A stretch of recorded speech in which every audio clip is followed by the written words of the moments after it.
मेरे प्यारे बंधुओं, आप सभी का राज एकेडमी में स्वागत है। हमारे चैनल को सब्सक्राइब और बेल आइकन को दबाइए। चलिए आज बात करते हैं। हमारा लेक्चर नंबर 4 है ईवीएस का। तो वहीं से स्टार्ट करते हैं जहाँ से हमने छोड़ा था। चलिए अब हम बात करते हैं चांगथांग। चांगथांग क्या है? चांगथांग पश्चिमी और उत्तरी तिब्बत में एक ऊंचा पठार है। ठीक है ना। 5000 मीटर ऊंचाई पर स्थित, जो कुछ हद तक भारत के लद्दाख क्षेत्र के दक्षिण पूर्व में भी फैला हुआ है। इसकी ऊंचाई कितनी है? 5000 मीटर। ठीक है ना। यह कुछ हद तक भारत के लद्दाख क्षेत्र में फैला हुआ है, लद्दाख क्षेत्र में भी फैला हुआ है। ठीक है ना। यहाँ चांगपा नाम की प्रजाति रहती है। जो चांगपा नाम की प्रजाति है ना, वो कहाँ रहती है? हमारे लद्दाख में और तिब्बत में रहती है। जिसकी आबादी कुल 5000 लोग हैं। यह हमेशा अपनी भेड़ बकरी के साथ घूमते हैं, जैसा आपको दिख रहा होगा। ये भेड़ बकरी के साथ घूमते रहते हैं। चांगपा लोग अपने टेंट को क्या कहते हैं? रैबो कहते हैं। चांगपा लोग अपने जो टेंट लगाते हैं सर्दियों में या गर्मियों में, तो उनको क्या कहते हैं? रैबो कहते हैं। ठीक है ना। यहाँ सर्दियों में कितनी 70 किलोमीटर प्रति घंटे की रफ्तार से क्या चलती है? हवा चलती है। सोचो कितनी सर्दी रहती होगी, बर्फ़ पड़ती है 24 घंटे वहाँ पर। ठीक है ना। चांगपा की भाषा में क्या है? भाषा में चांगथांग की का मतलब ऐसी जगह से है जहाँ कम लोग रहते हैं। क्या मतलब है? चांगपा की भाषा में चांगथांग का मतलब ऐसी जगह से है जहाँ कम लोग रहते हैं। ठीक है ना। यहाँ एक ही पेट्रोल पंप नहीं है। क्या नहीं है? पेट्रोल पंप भाई होगा क्यों? वहाँ पे कोई वाहन ही नहीं चलता है, क्योंकि पहाड़ी इलाका है टोटल, और बर्फ़ पड़ती है तो वाहन नहीं चलता है, तो फिर पेट्रोल पंप का कोई मतलब नहीं रहता है। ठीक है ना। रैबो अर्थात टेंट के पास एक जगह होती है जिसे ये लोग लेखा बोलते हैं। ठीक है ना। जहाँ ये अपनी भेड़ बकरियों को क्या करते हैं? रखते हैं। ठीक है ना। आगे हम बात करते हैं लेखा और दीवारें पत्थरों की बनी होती हैं। किसकी बनी होती हैं? लेखा और दीवारें पत्थरों की बनी होती हैं। यह हर परिवार अपने जानवर पर एक विशेष प्रकार का चिन्ह बनाता है, जिससे कि उन्हें पहचानने में कोई दिक्कत ना हो। जैसे कि उनकी जो भेड़ या बकरी होती हैं, उनको वो क्या एक सिंबल बना देते हैं, तो सिंबल से उनको पहचान में आ जाता है कि ये हमारी भेड़ है या बकरी है। ठीक है ना। औरतें और छोटी बच्चियां जानवरों को गिनकर चराने ले जाती हैं। वो अपनी काउंटिंग करती हैं कि हम कितनी बकरियां चराने ले जा रहे हैं, कितनी वापस लेके आएंगे। जब ले जाती हैं तब भी वो गिनती हैं, और जब लौटती हैं तो उसके बाद भी दोबारा गिनती होती है। ठीक है ना। जब यह लोग अपनी बकरियों को ऊंचाई और ठंडी जगह पर चराने ले जाते हैं। क्या करते हैं? ऊंची और ठंडी जगह पर चराने ले जाते हैं, जिससे बकरियों के बाल क्या हो जाते हैं? घने और मुलायम होते हैं। ठीक है ना। विश्व प्रसिद्ध पश्मीना शॉल की बात कर लेते हैं। पश्मीना शॉल की बात कर लेते हैं। ये पश्मीना शॉल है। ठीक है ना। यही बनती है ये पश्मीना शॉल चांगपा लोग द्वारा पाली गई बकरियों के बालों से बनती है। देखिए पश्मीना शॉल किससे बनती है? जो लोग बकरियां पालते हैं उनके बालों से बनती है। बहुत ही मुलायम होती है। ठीक है ना। जिन बकरियों से मुलायम पश्मीना ऊन बनती है ना, पश्मीना ऊन बनती है, वह बहुत ऊंचाई पर लगभग 5000 मीटर की ऊंचाई पर रहती हैं। ठीक है ना। ठंडे में इनका टेम्परेचर 0 डिग्री सेल्सियस होता है। कितना होता है? 0 डिग्री सेल्सियस, जो 40 डिग्री सेल्सियस तक चला जाता है। इनका बाद में 40 डिग्री सेल्सियस तक चला जाता है। अब बात करते हैं बकरी के शरीर पर गर्म बालों का जो कोट बनता है ना, उसमें कुछ बाल बकरी गर्मियों में गिरा देती है। देखो, बकरियों के शरीर पर गर्म बालों का जो कोट बन जाता है, जिनमें से कुछ बाल बकरियां क्या करती हैं? गिरा देती हैं, जिनका प्रयोग पश्मीना शॉल बनाने में किया जाता है। पश्मीना शॉल बनाने में किया जाता है। इनका एक बाल इतना पतला होता है कि इनके 6 बाल हमारे एक बाल के बराबर होते हैं। बहुत बारीक होता है इनका बाल। और यह शॉल हाथ से बनाए जाते हैं। किससे? इनकी ये लोग क्या करते हैं कि ये जो बनाते हैं ना शॉल वगैरह, वो हाथ से ही बनाते हैं। ठीक है ना। बुनाई के बाद ये प्लेन शॉल बनाता है। बुनाई के बाद ये प्लेन शॉल बनता है। एक पश्मीना शॉल 6 स्वेटर जितना गर्म होती है। देखो, एक पश्मीना शॉल क्या करती है? मतलब 6 स्वेटर की जितनी गर्मी होती है उतनी एक पश्मीना शॉल के अंदर होती है। अब बात करते हैं ब्रैड लिपि के बारे में। ब्रैड लिपि कौन थे? वैज्ञानिक थे लुइस ब्रेल फ्रांस के थे। 3 साल की उम्र में अपने पिता के औजारों से खेलते हुए इनकी आंख में क्या हुई थी, आंख की रोशनी चली गई थी। अपने पिता के औजारों के साथ खेल रहे थे तो उनको आंख में चोट लगी और उसके बाद उनकी रोशनी चली गई। पढ़ाई में बहुत रुचि थी तो इन्होंने क्या किया, पढ़ने और लिखने के विभिन्न तरीके सोचने लगे और फिर एक तरीका निकाला जो बाद में लुइस स्क्रिप्ट के नाम से भी जाना गया। ठीक है ना, लुइस स्क्रिप्ट के नाम से भी जाना गया। आगे बात करते हैं हम। एक मोटे कागज पर एक नुकीली चीज से क्या करते, इन्होंने क्या किसकी खोज की थी, ब्रेल लिपि की। एक मोटे कागज पर एक नुकीले चीज से 6 बिंदुओं को इन्होंने उभारा था। ठीक है ना, फिर उभरे हुए बिंदुओं पर उंगलियों के सहारे इन्होंने क्या किया था, स्पर्श किया था। इन्होंने हाथ उंगलियों के सहारे से उसको स्पर्श किया और उसी को हम क्या कहते हैं, ब्रेल लिपि कहते हैं। यह स्क्रिप्ट 6 बिंदुओं पर आधारित है। पहले ये 12 पर थी, लेकिन अब पहले 12 पर थी, अभी 6 पर है। ग्रेगर जॉन मेंडल के बारे में बात करते हैं हम। ग्रेगर जॉन मेंडल साहब कौन थे? ग्रेगर जॉन मेंडल एक गरीब किसान परिवार इनका जन्म हुआ था। 1822 ईस्वी में हुआ था। इन्होंने 7 साल तक मठ के बगीचे में, जो मठ होते हैं ना, मठ के बगीचे में 28,000 पौधों पर बारीकी से अध्ययन किया था। सोचो कितना गहन अध्ययन किया हुआ इन्होंने। मटर के पौधे कुछ गुण, मटर के पौधों में क्या होते हैं, कुछ गुण होते हैं जो जोड़ियों में आते हैं। जैसे बीज या तो मुलायम होगा या खुरदरा होगा, और इनसे निकली अगली पीढ़ी के बीजों में जो भी बीज या मुलायम होंगे या खुरदरे बीज का रास्ता कुछ नहीं होती। ठीक है ना, चलिए आगे बात करते हैं अल-बरूनी के बारे में। अल-बरूनी 1000 से भी ज्यादा साल पहले एक यात्री भारत आया था। अल-बरूनी ये कहाँ आया था, भारत में आया था। इसका नाम था अल-बिरूनी। अल-बिरूनी जिस देश में आए थे उसका नाम था उज्बेकिस्तान। ये किस देश से आए थे, उज्बेकिस्तान से आए थे। ठीक है ना, अल-बरूनी ने बहुत ही बारीकी से चीजें और जगहों को देखा। अपने इंडिया आए तो उन्होंने क्या देखा, बहुत बारीक से बहुत सारी चीजों को देखा और उनके बारे में लिखा भी। उन्होंने अपनी पुस्तक में लिखा। इंडिया आए तो उन्होंने अपनी पुस्तक लिखी थी। ठीक है ना, खास तौर से खास तौर से वे जो उन्हें अपने देश से अलग लगी थी। ठीक है ना, अपने देश से उन्हें जो अलग लगी थी, अल-बरूनी उस समय के तालाबों के बारे में लिखते थे। क्या करते थे, तालाबों के बारे में लिखते थे। यहाँ के लोग तालाब बनाने में तो माहिर हैं। मतलब अपनी इंडिया के अंदर क्या होता था कि तालाब बहुत सारे उन्होंने देखे, तो उन्होंने देखा कि यहाँ के लोग तो तालाब बनाने में क्या है, माहिर हैं। तो हैरान ही रह गए। बहुत बड़े बड़े भारी पत्थरों को लोहे के कुंडों और सरियों से जोड़कर तालाब के चारों तरफ चबूतरे बनाए जाते हैं। ठीक है ना, इन चबूतरों के बीच में ऊपर से नीचे जाती हुई सीढ़ियां की लंबी कतारें होती हैं। लोगों के उतरने चढ़ने के रास्ते अलग अलग होते हैं। ठीक है ना, जहां कभी भीड़ लगने से परेशानी नहीं होती है। आज इतिहास पढ़ने वाले लोग क्या करते हैं, लोगों को अल-बरूनी की किताबों से उस जमाने के बारे में बहुत कुछ पता चलता है। अल-बरूनी ने अपनी किताबों में इंडिया के बारे में बहुत कुछ लिखा है। अब बात करते हैं बछेंद्री पाल। तो बछेंद्री पाल क्या थी? बछेंद्री पाल भारत की पहली और विश्व की 5वीं महिला थी। कौन थी ये? पर्वतारोही थी। बछेंद्री पाल विश्व की 5वीं और भारत की पहली जिन्होंने माउंट एवरेस्ट की चोटी पर चढ़ाई की थी। माउंट एवरेस्ट की चोटी पर चढ़ाई की थी बछेंद्री पाल। बचपन में एक पिकनिक में गई थी। कहाँ गई थी? बचपन में एक पिकनिक में गई थी। वहाँ 4000 मीटर की ऊंचाई चोटी पर चढ़ गई। तब इनकी उम्र कितनी थी? 12 वर्ष की थी। 12 वर्ष की उम्र में सोचो कि 4000 मीटर ऊंचाई पर चढ़ गई थी ये।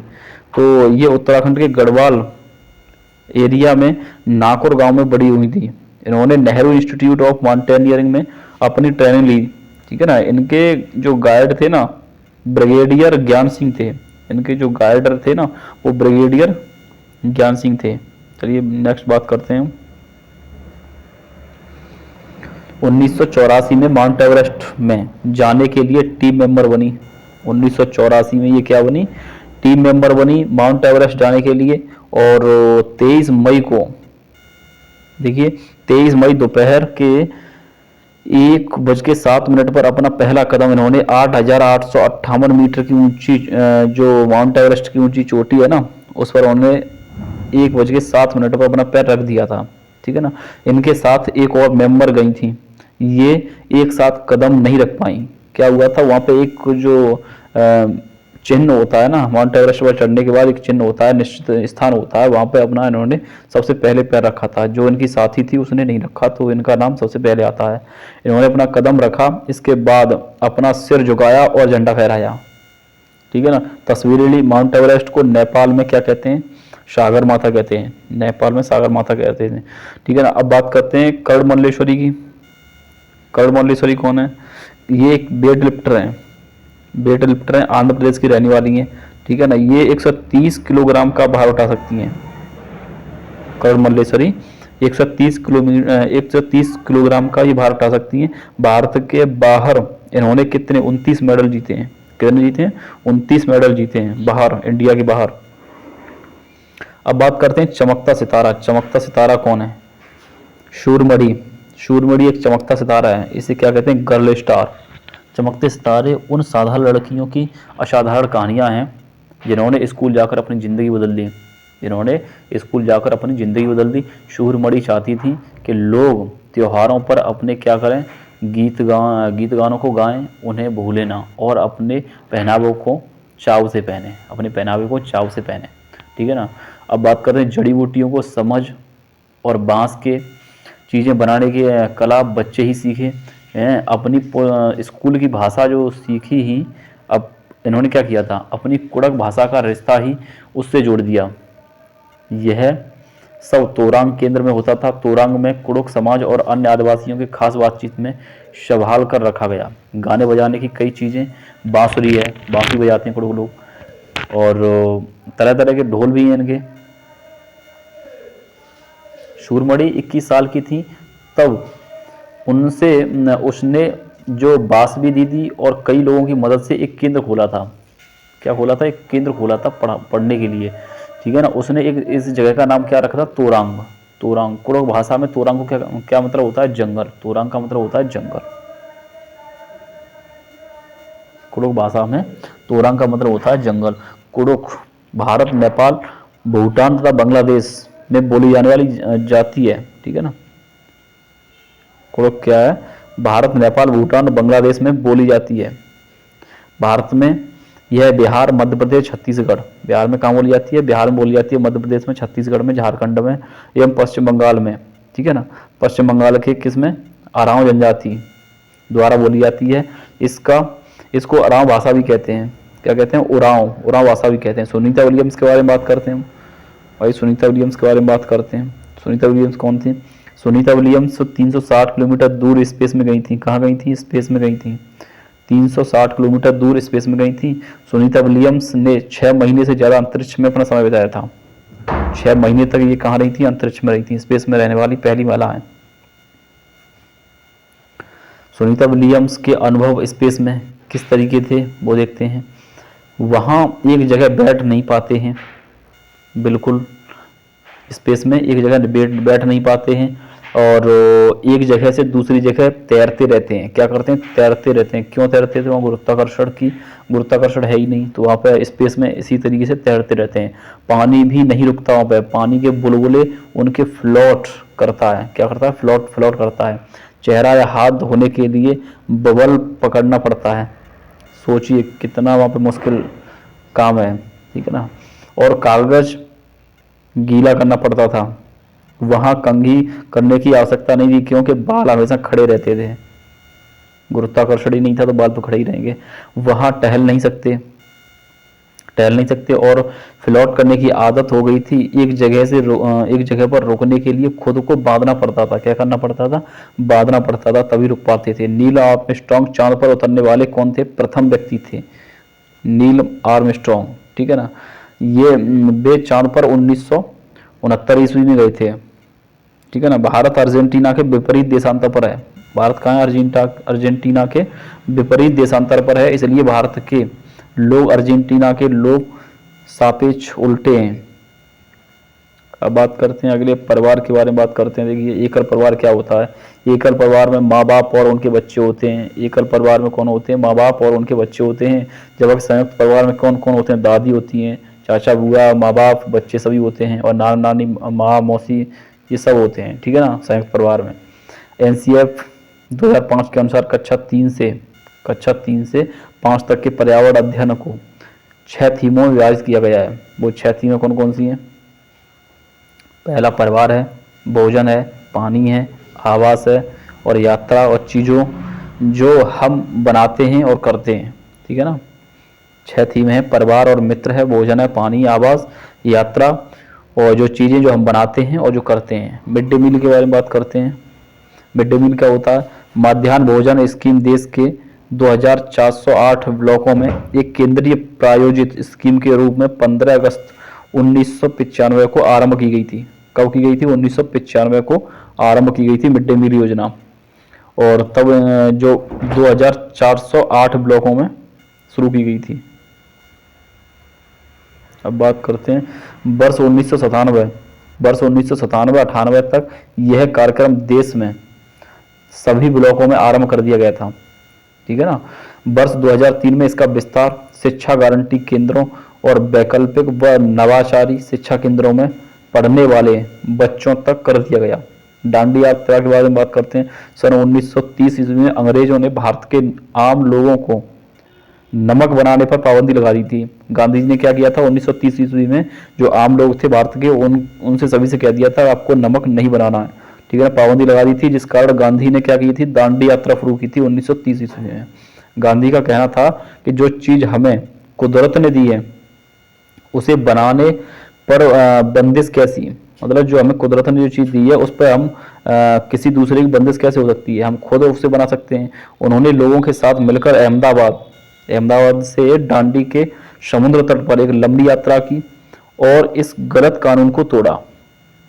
चलिए नेक्स्ट बात करते हैं हम जल के बारे में। तो जल हमारा क्या है? जल ही जीवन है। जल एक महत्वपूर्ण नवीकरणीय प्राकृतिक संसाधन है। क्या है? जल एक महत्वपूर्ण नवीकरणीय प्राकृतिक संसाधन है। भूपृष्ठ का 3/4 भाग जल से ढका हुआ है। पूरी पृथ्वी पर कितना जल है? 3/4 है। ठीक है ना, जल के क्षेत्र को जलमंडल कहते हैं। जलमंडल कहते हैं। और यह जल के विभिन्न स्रोतों जैसे नदी है, झील है, समुद्र है, महासागर हैं आदि जैसे विभिन्न जलाशयों से मिलकर बनता है। ठीक है, यह सभी प्राणियों के लिए आवश्यक है, बिल्कुल है। महासागरों का जल लवड़ी है और जो मानवीय उपयोग के लिए उपयुक्त नहीं है, क्योंकि वहाँ जो समुद्रों का जल है ना, महासागरों का, वो लवड़ी है, इसलिए वो मनुष्य के लिए उपयुक्त नहीं है। अलवड़ी जल केवल 2.7% ही है। इसका लगभग 70% भाग बर्फ की चादरों और हिमालयों के रूप में अंटार्कटिका और ग्रीनलैंड और पर्वतीय प्रदेशों में पाया जाता है। जल में ऑक्सीजन की कमी के कारण मछलियां क्या करती हैं? मर जाती हैं। ठीक है, चलिए नेक्स्ट बात करते हैं हम। पानी को साफ करने का सबसे अच्छा तरीका पानी को उबालना है। मतलब पानी को साफ करने का सबसे अच्छा तरीका है पानी को उबाल करके पिए। ठीक है ना, गंदा पानी पीने से क्या होता है? दस्त हो जाते हैं, हैजा हो जाता है। ठीक है ना, दस्त तो उल्टी से शरीर में क्या होता है? बहुत सारा पानी बाहर निकल जाता है। मृत सागर क्या होता है? मृत सागर के बारे में बात करते हैं। वैसे तो सभी सागरों के पानी में नमक होता है। सभी सागरों के पानी में क्या होता है? नमक होता है। लेकिन मृत सागर दुनिया का एक ऐसा सागर है जहाँ सबसे नमकीन सागर है। दुनिया का सबसे नमकीन सागर है। इतना नमकीन है कि लगभग 1 लीटर में कितना होता है? 1 लीटर में 300 ग्राम तक नमक निकलता है इसके अंदर से। ठीक है ना, मृत सागर में हम ऐसे तैरते हैं जैसे आराम से लेटे हों। देखिए ये मास है, लेटे हुए हैं। आगे हम बात करते हैं तरोड़ सागर की। तरोड़ भारत संघ की। तरोड़ भारत संघ क्या है? तरोड़ भारत संघ भारत का गैर सरकारी संगठन है। क्या है? भारत का गैर सरकारी संगठन है, एनजीओ, जो जल संरक्षण एवं जल के अनुशासित उपयोग को लेकर लोगों को जागरूक करने का काम करता है। ठीक है ना, तरोड़ भारत संघ के ने पिछले 25 वर्षों में देश भर में 10,000 से ज्यादा जौहर तालाब बनाए हैं। इसे बावड़ी बोलते हैं। जो बावड़ी की बात करते हैं, कुआं और बावड़ी। कुआं और बावड़ी की बात करते हैं तो सीढ़ीदार कुएं और बावड़ी जल भंडारण तथा संरक्षण की पारंपरिक व्यवस्थाओं के साथ जल स्रोतों के रूप में भी उपयोगी होते हैं। ठीक है ना। कुएं के सूखने के प्रमुख कारण क्या है, कुएं क्यों सूख गए, उसके बारे में बात करते हैं। देखो, पानी को मोटर से निकाला जा रहा है, इससे जमीन का जो पानी है वो कम होता जा रहा है, झील कम हो रही है। यहाँ वर्षा का पानी इकट्ठा होता था, और पेड़ पार्क के चारों ओर एक मिट्टी को सीमेंट से ढका जा रहा है, जिससे वर्षा का पानी जमीन तक नहीं पहुंचता है, सीधा कहाँ जाता है, नदियों या तालाब में चला जाता है। ठीक है ना। गढ़सीसर क्या होता है, सरयानी तालाब, इसे जैसलमेर के राजा गढ़सी ने लोगों के साथ मिलकर बनवाया था, गढ़सीसर। ठीक है। इसके दोनों तरफ पक्के घाट, सजे हुए बरामदे, कमरे, बड़े हॉल आदि थे। लोग मीलों तक फैले इस गढ़सीसर में बारिश का पानी इकट्ठा होता था। तालाब इस तरह बनाया गया था कि जब वह पानी से भर जाता था तब बाकी पानी क्या करता था, दूसरा जो वो था ना तालाब था उसमें चला जाता था, दूसरे तालाब में चला जाता था, तब वह पूरा भर जाता था और पानी तीसरे तालाब में, मतलब पहले तालाब का पानी अगर पहला भर गया तो दूसरे में, दूसरा भर गया तो तीसरे में, इस तरीके से वो बनाते थे गढ़सीसर। ठीक है। आज के लिए इतना ही रखते हैं, नेक्स्ट वीडियो मिलते हैं।